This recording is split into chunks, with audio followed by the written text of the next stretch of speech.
it was dark. You know, you just you're thinking about 9.5 months down the drain, because if you don't win a championship, you get this close, it's time wasted. So you're sitting there, you know, you're down 4 with one of their best players going to the free throw line, like 28 seconds left, and you see them start bringing out the yellow cord, and you're seeing the San Antonio fans pop their shirts. You're hearing behind you the bench celebrating because you've been in that moment before. You know how it feels. You know that celebration, and it just sucks. And then he misses one.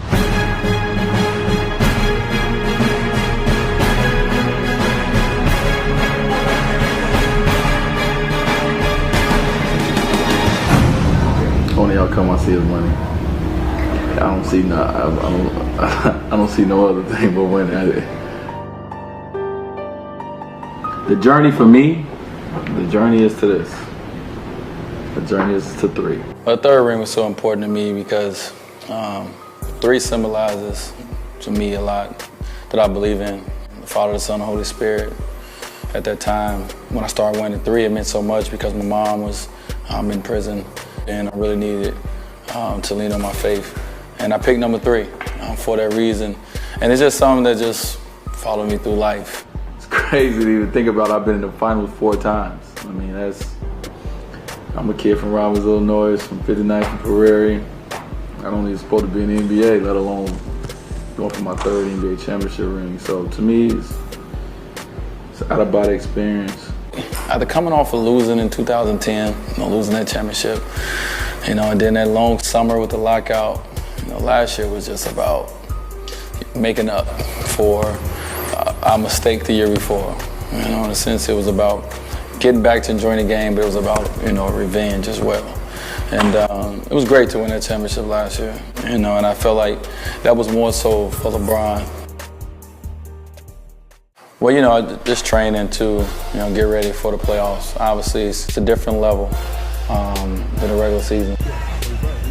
As you see today, I'm at Body and Soul. Night before the game, night before game 1 of the finals, decided to come in today, me and LJ, to get an extra session in of a little boxing, working on our combos. But we came here to work out and to get that intensity going, get that focus going, and for we to understand ourselves that, listen, we got some more rounds to go, and we're not satisfied with where we at right now. I need 3. I need 3. You got to turn it up a notch. I gave more. But I had to make sure that my body was still intact. And I turned it up a notch. Going for a world title, baby. Easy, go. Got a lot of good work in, a lot of good core in.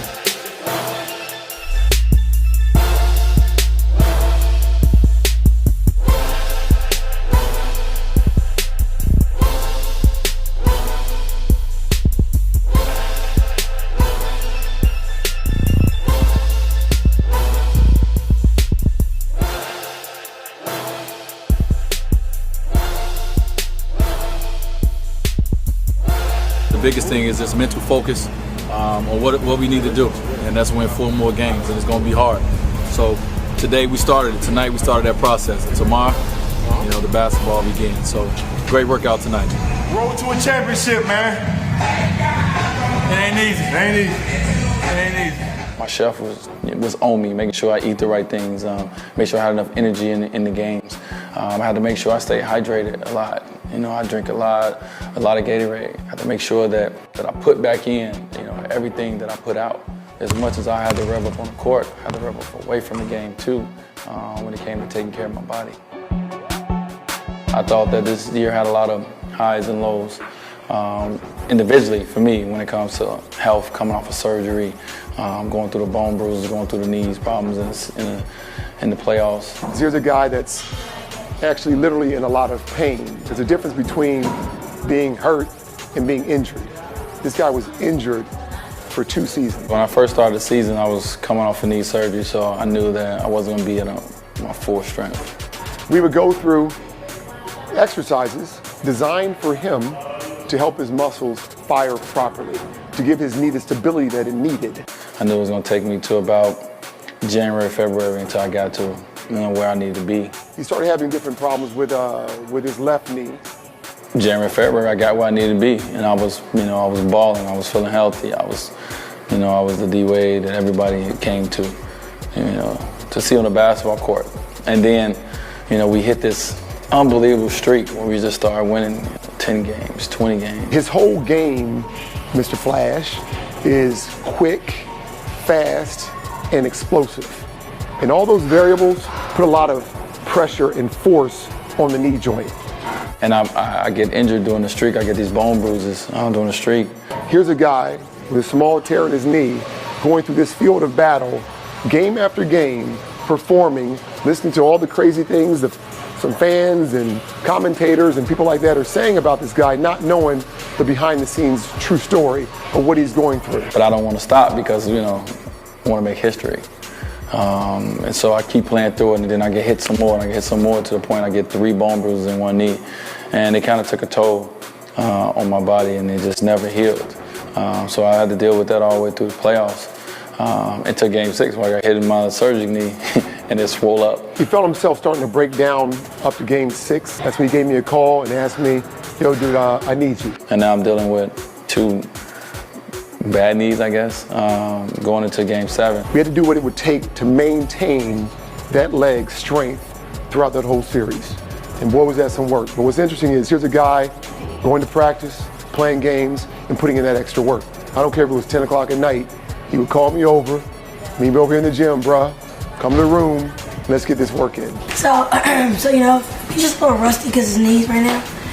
But he's about to win a championship, so don't give him no slack. When he wins. Nagging injuries, and it's like I worked so hard, to be healthy, and to have those minor things happen that became so big, it was frustrating.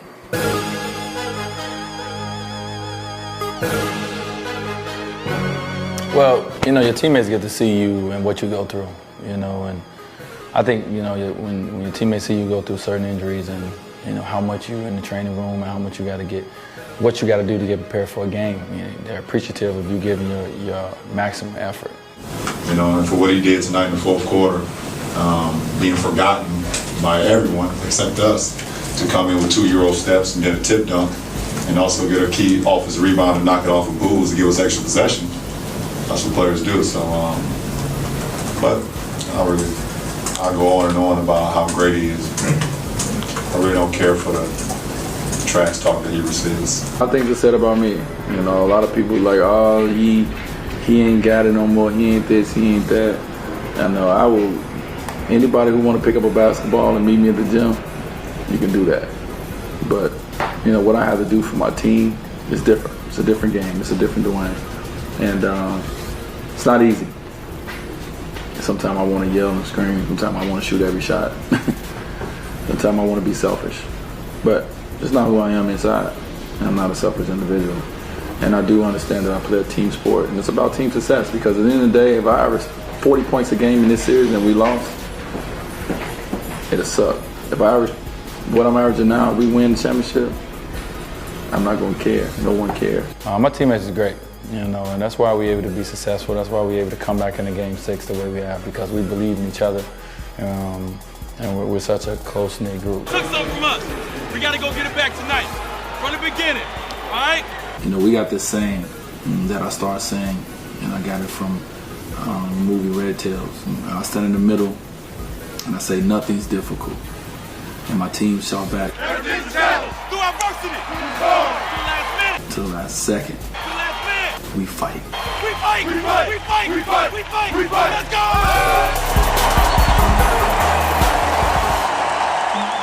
How do I balance my family with the pressures of the NBA, with the pressures of the world? Been in the finals. I have no idea. So what I think about Dr. J is he's a very passionate player. I love his dunk moves, I just like his game. If he get average with Dr. J average. Man, get on the camera, man. I don't know. It's nothing to really show me how to do it. You just gotta do what you feel is right. And me so? Yeah. Tell about me selfish. Dude, get off. What are you doing? What are y'all doing? All right, come on, get a finish. Go ahead.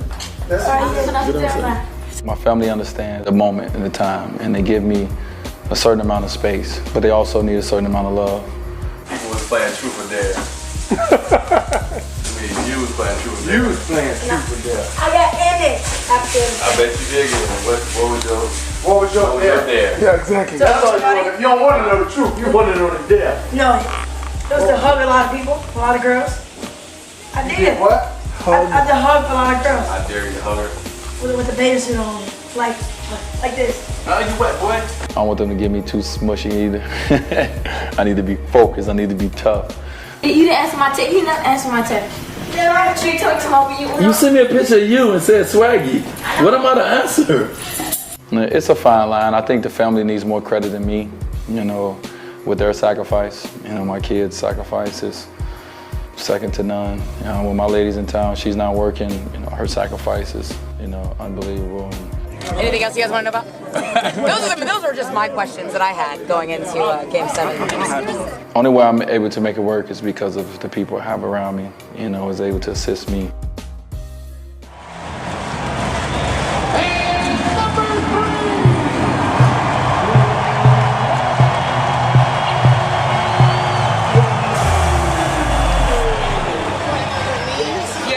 Champagne on my knees. Yeah. So he's like, how your knees feel now? I was like, you know what? Oh, yeah. I was like, you trying to be a No, because I had it and then I gave it. He just wanted to do it for the bottle. I had the bottle. I'm like, I'm tired of holding it. And then every time I went to drink it, like it was like overflowing in my mouth.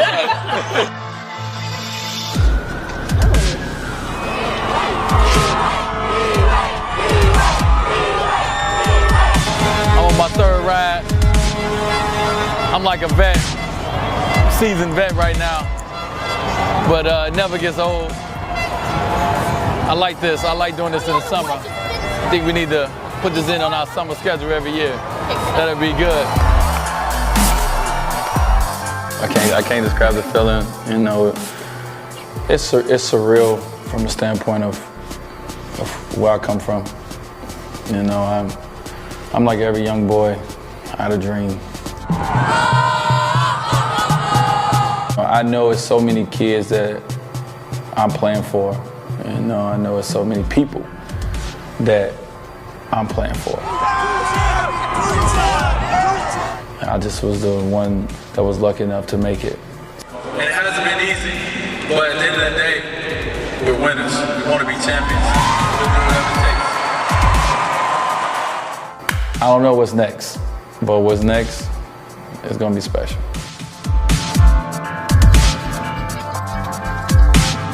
I sleep in my head. Take a shower in my head. Do everything in this head. One head. Wear it one way. You wanna go night?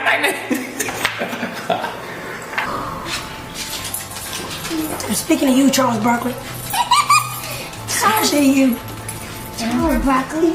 All that trash from ESPN. Who's I just win a championship. Who's Charles Barkley? Anyway, he's a good girl. Y'all good? Can I finish now? Go on, let Mr. Junior go on. Do the rest of the thing. Bye-bye. Are you leaving? Now, Yes, sir.